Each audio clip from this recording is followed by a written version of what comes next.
திமுக காங்கிரஸ் கூட்டணியை விமர்சிக்க பாஜகவிற்கு எந்த தகுதியும் இல்லை என தமிழக காங்கிரஸ் தலைவர் EVKS இளங்கோவன் தெரிவித்துள்ளார். சென்னையில் செய்தியாளர்களிடம் பேசிய அவர், புதிய மின் திட்டங்களை கொண்டு வருவதற்காக மத்திய அமைச்சர் பியூஷ் கோயல் பலமுறை தொடர்பு கொண்டும் அவரை ஜெயலலிதா சந்திக்க மறுத்ததற்கு கண்டனம் தெரிவித்தார். சட்டப்பேரவை தேர்தல் பிரச்சாரம் செய்ய ராகுல் தமிழகம் வருகை தருவார் என்றும், திமுக காங்கிரஸ் கூட்டணியை விமர்சிக்க பாஜகவிற்கு தகுதியும் இல்லை என்றும் EVKS இளங்கோவன் கூறினார்.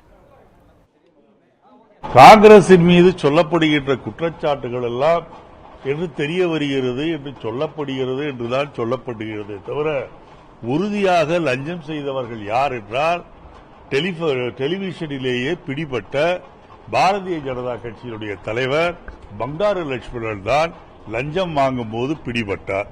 ஆகவே ஊழலின் மொத்த உருவமாக இருக்கின்ற பாரதிய ஜனதா கட்சிக்கு காங்கிரஸை பற்றி சொல்வதற்கு எந்த அருகதையும் கிடையாது.